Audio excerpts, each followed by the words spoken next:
Olá, muito boa tarde. Este é o programa Eclésia, que conta hoje com a presença de um pároco que já foi missionário no Japão e é também um investigador em ciências bíblicas. Trata-se do Padre Domingos Ariais, da Diocese do Porto. Muito boa tarde, obrigado por estar entre nós. Boa tarde, Henrique. É um prazer. É uma vida com um arco muito abrangente. Na realidade, hoje é pároco de umas paróquias, Folgosa, São Pedro Fins, na Diocese do Porto, mas É Conselho da Maia. no Conselho da Maia. Mas também já esteve no Japão. Como é que foi Sim, isto? é verdade. Foi uma experiência missionária, Hidei Dono, depois de ter sido prefeito no seminário menor, ser pároco em Rifana durante 12 anos, fiz uma experiência com a Boa Nova no Japão, na cidade de Osaka e concretamente fui pároco em Takatsuki e Ibaraki, que são duas cidades já muito próximo de Kyoto, uma zona montanhosa muito bonita do Japão. E esta experiência começou, podemos dizer, pela proximidade aos missionários da Boa Nova, Sim, é verdade. pelo fascínio que a dada altura ele também lhe despertou esta capacidade de ir para contextos culturais muito diferentes, propor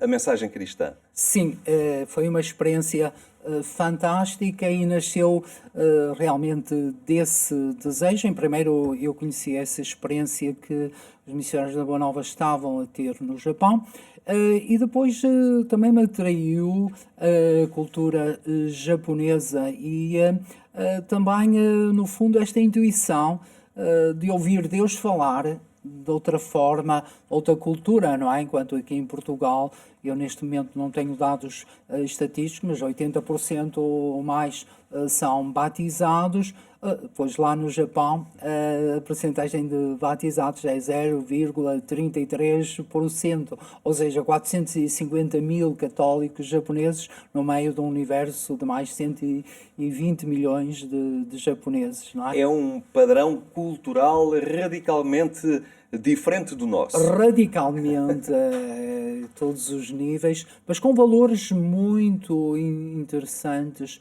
um grande respeito pela natureza, a ideia de respeito para com os superiores, uma certa coesão e até um certo nacionalismo que há entre os japoneses. Depois um espírito muito grande de trabalho e uma cultura milenar fascinante, não é? É, mas percebe-se ali como não é propriamente fácil ou imediato o apresentar o Evangelho, a figura de Cristo, nas categorias culturais do Japão. É um desafio muito grande que se coloca aos missionários, até porque a missão hoje não vai numa perspectiva proselitista de converter de qualquer forma, vai na postura de propor, não é? De apresentar livremente. Como é que funciona este aproximar, este entrar em contacto com aquelas realidades? Hoje a perspectiva é muito mais o partilhar, é o dar e o receber. Agora, é curioso que a cultura japonesa está muito permeável ao Evangelho. E depois temos um bom terreno preparado por o grande missionário do Japão, São Francisco Xavier, que de facto não podemos esquecer e que foi muito aceite no Japão. Aliás, ele hoje faz parte da história japonesa, porque também abriu o Japão aos valores ocidentais. De facto, é uma cultura completamente diferente da nossa, de tal forma que São Francisco Xavier costumava dizer que a própria língua, que é a expressão da cultura, a língua japonesa, jeito de bom humor, dizia São Francisco Xavier, foi inventada pelo diabo para confundir os missionários. Tal é a dificuldade desta língua.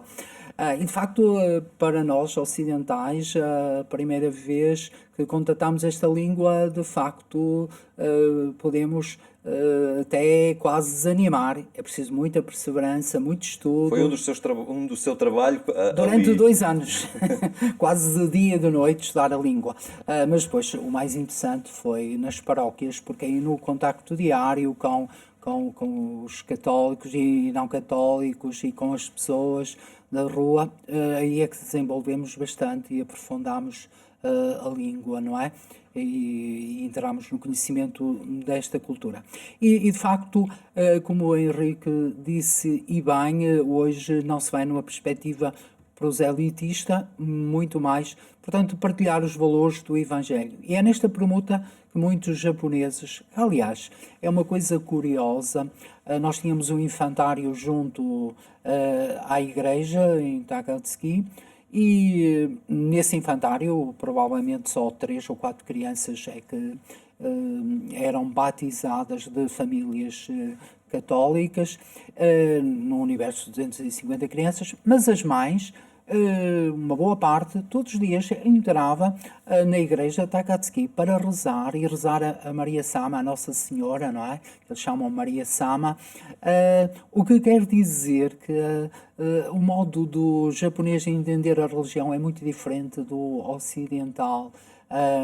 Portanto, iam, rezavam e leem muito os evangelhos. Se calhar eles conhecem os evangelhos e as escrituras muito mais do que nós que somos cristãos, não é? É curioso.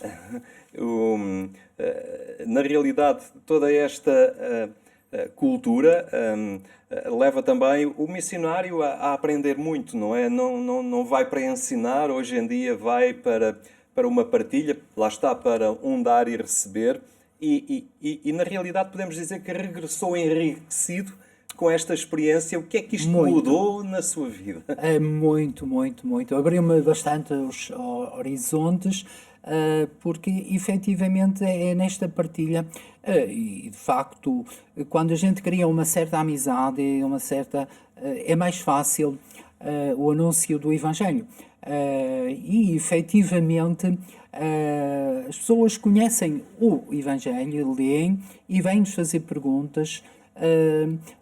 Só que há também um fator, aquilo que eu disse, o Japão é um país muito unido, uma cultura milenária e, portanto, um certo nacionalismo.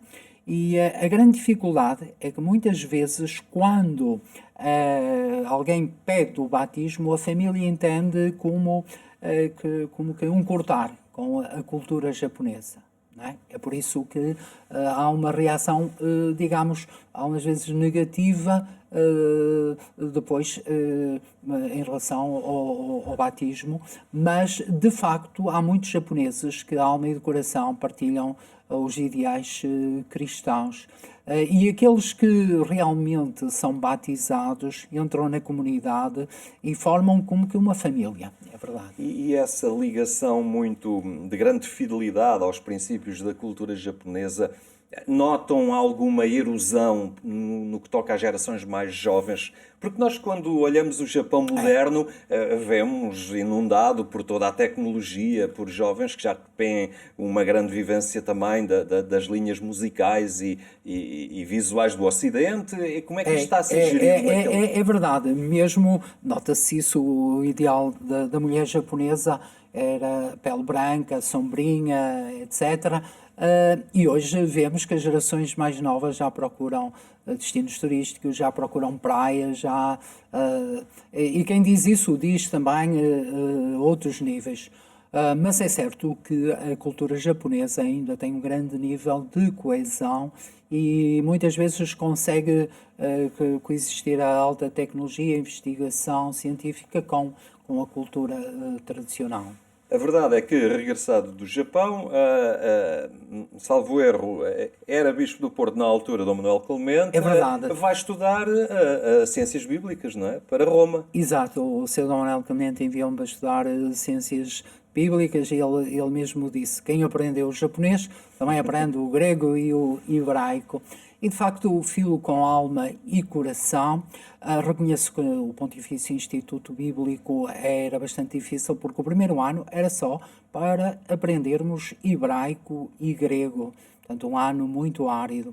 Depois, o segundo ano foi muito, muito interessante, porque havia a possibilidade de fazer o primeiro semestre em Jerusalém, desde que pronto, soubéssemos inglês, porque as aulas na Universidade Hebraica de Jerusalém são em inglês ou hebraico moderno. Também aprendi um bocadinho de hebraico moderno, mas não dava para frequentar as aulas. Portanto, e eu optei, com a autorização dos superiores, de fazer esse semestre na Universidade Hebraica de Jerusalém.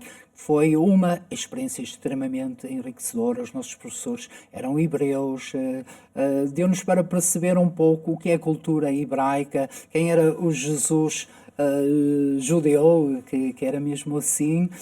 Foi realmente uma experiência altamente enriquecedora, porque havia este acordo entre o Pontifício Instituto Bíblico e a Universidade Hebraica de Jerusalém desde os tempos do célebre cardeal Martini, e então foi dessa forma que um semestre foi na Universidade Hebraica de Jerusalém. Na verdade, e nós aqui no programa Eclésia dedicamos também à análise dos textos litúrgicos, bíblicos, fazemos-lo também, mas o estudar a realidade naquele lugar é quase obrigatório, porque dá uma noção de escala, não é? Falar do Mar da Galileia, ou falar de Jerusalém, ou do caminho de Emaús, sem estar ali a ver as distâncias, concretamente, o que ajuda muito esta proximidade ao local físico dos acontecimentos. Claro que ajuda. Mas na Universidade Hebraica ainda percebi uma coisa, não é? É que os nossos professores estavam muito imbuídos do Antigo Testamento, portanto o hebraico para eles e as Bíblias e o Antigo Testamento faz parte do seu sangue, da sua família, não é? E, portanto, ajudou-me a perceber também o Antigo Testamento numa perspectiva completamente diferente. Porque uma coisa é a gente estudar a língua e os textos, que nos abre a cultura, mas depois é aprender essa mesma cultura transmitida por hebreus, por professores hebreus, e com as suas tradições, etc. Foi muito, muito interessante e enriquecedor. Ficou a valorizar mais o Antigo Testamento. Muitas vezes olhamos para o Antigo Testamento apenas como um ponto de passagem rápido, que é para chegarmos ao Novo, não é? Porque aí é que está Cristo, mas se calhar aprofundou de outra forma. É como um edifício, precisa dos alicerces e uma coisa assenta sobre a outra. E depois toda esta aquisição de conhecimento, hoje em dia como é que a vai, digamos, não digo rentabilizando, mas pondo ao serviço da Igreja? É verdade, foi um grande salto da universalidade, não é? Da cultura, das línguas. Aliás, até se costuma dizer que Roma é, digamos, uma cidade cosmopolita pelas línguas, não é? E Jerusalém, mais até pelas culturas antigas, que encontramos lá em Jerusalém, coptas, hebreus, todas as suas seitas e por aí fora. E venho deste grande mergulho da universalidade e, paradoxalmente, sou nomeado para duas paróquias, portanto, relativamente pequenas, numa zona rural da Maia, que são São Pedro Fins e Folgosa, que é precisamente São Pedro Fins a minha terra, não é? E de modo que foi como que dar um salto da universalidade de Jerusalém a Roma para Nazaré. Não é? Mas o que é certo é que, portanto, isto também me ajudou a fazer a experiência que Jesus fez na sua terra, não é? E de valorizar aquelas coisas que nos são comuns, já com esta perspectiva universal. E de facto, a minha paróquia São Pedro Fins é relativamente pequena, mas nasceu lá. O Dom José Alves Correia da Silva, o bispo da Nossa Senhora, que investigou, aprovou as aparições de Fátima e depois divulgou, não é? Até 1957 ele foi o primeiro bispo da Diocese de Leiria restaurada e viveu até 57. Folgosa é uma paróquia muito extensa, não é? Tem vários centros de culto e uma população de cerca de 4.000 habitantes, mas é muito curioso porque é também estas duas paróquias, como não são grandes em população, permite-me conhecer quase toda a gente, não é? E isso também é muito bom. Permite-me fazer a experiência de comunidade que eu já tinha experimentado no Japão, porque como as comunidades católicas são pequenas, por exemplo, em Takatsuki tínhamos 1.600 católicos, em Baraki, numa cidade de 200.000, tínhamos 700 católicos, mas as pessoas eram uma família. E é isso que eu pretendo e de facto sinto-me muito contente porque nós estamos muito atentos também aos pobres, que nestas paróquias ainda são integrados. Nós temos as conferências, temos as instituições civis que acolhem os idosos. Recentemente, e para mim foi uma grande alegria, criámos uma comunidade Fé e Luz, dirigida aos deficientes, que nós chamamos amigos especiais, em que eles são os protagonistas e que é curioso, lá está, eles falam-nos muito do Evangelho, da simplicidade da vida, não é? Com a sua simplicidade e alegria. E para mim isso tem sido também um grande desafio e fascinante. Depois temos muitos jovens, é curioso, temos jovens no coro juvenil, temos jovens escuteiros, temos acólitos, e é curioso que aqui ainda podemos fazer este caminho com os jovens, de forma que é certo, e eu disse paradoxalmente, vim da universalidade para aterrar em Nazaré, e só Deus sabe porquê, mas de facto tem sido uma experiência grande de proximidade, não é? Claro, mas também, não podemos esquecer, é ainda professor de Bíblia no Centro de Cultura Católica, no Porto, e nomeadamente tem esta missão de levar o conhecimento dos textos bíblicos a um maior número de pessoas possível, nomeadamente o caso dos diáconos, daqueles que se preparam para o diaconato permanente, não é? Sim, isso é verdade, e sem isso eu também asfixiaria intelectualmente, não é? Porque a vertente, digamos, intelectual, para mim também é importante, e depois de todos estes estudos, de facto, foi também uma kenose, tenho que reconhecer, ter de aterrar nestas paróquias, e na altura o Dom António Francisco pediu-me para tomar conta delas, porque tinha dificuldades de ter ali um pároco, e de facto foi mesmo assim, foi mesmo ali para apagar um incêndio que eu fui nomeado, e contudo já estou lá há 6 anos, não é? Mas sem a outra vertente intelectual, eu reconheço que asfixiaria.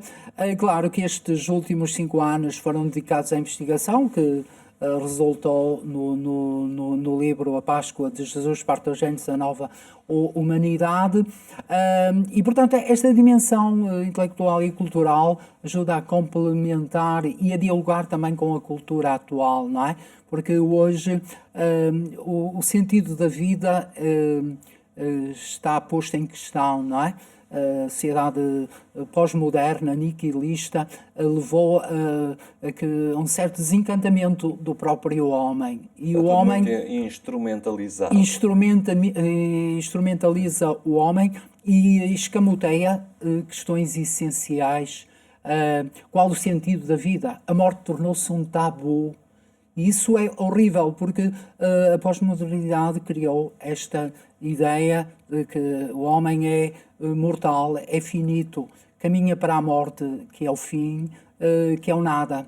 Ora, a ressurreição de Cristo introduziu um elemento novo, que é precisamente que a morte não é o fim, mas é o nascimento definitivo para Deus. E não de uma forma teórica, mas o próprio Cristo, como Filho de Deus e como homem, morreu e ressuscitou. E por isso, essa investigação que eu fiz e que resultou nesse livro, A Páscoa de Jesus, Partogênese, a Nova Este livro que eu Humanidade. tenho aqui junto de mim e que realmente sublinha precisamente esse renascimento, essa abertura à nova realidade. A uma vida que está para além da morte, a uma alegria que ninguém pode tirar, a uma esperança que nos vem do facto de Jesus ter morrido por nós e ressuscitado, e sobretudo esta paz que Ele nos dá, mesmo quando somos, como cristãos, incompreendidos pelo mundo ou até perseguidos. Podemos esquecer que há 300 milhões de cristãos atualmente, neste século XXI, perseguidos. Esta esperança que nos vem de Cristo, esta paz de Cristo, encontra-nos muita força e muita... De modo que as questões culturais, para mim, são mesmo muito importantes. Já tinha a Universidade Católica publicado na coleção Humanística de Teologia a primeira obra minha, que era Os Desafios da Pós-Modernidade à Evangelização, e esta obra, que foi fruto de 5 anos de investigação, veio completar e abrir novos horizontes, e sobretudo horizontes de vida. Encararmos a vida a partir da Páscoa de Jesus como um parto, como um nascimento contínuo, não é? Padre Domingos Arias, muito obrigado por nos contar aqui um bocadinho o seu percurso de vida, que é também um testemunho e, principalmente, um exemplo de como o viver com fidelidade o batismo nos pode levar ao Japão, nos pode trazer de lá com a mala cheia de novos conhecimentos e novas aberturas também para construir a Igreja aqui, e isso é muito enriquecedor. Muito obrigado. Agradecemos muito a sua presença aqui no nosso programa. A concluir, recordo que mais logo, quando forem 22h45, ainda pode acompanhar a edição rádio do programa Eclésia na Antena 1. Tenha então uma muito boa tarde e até amanhã, se Deus quiser.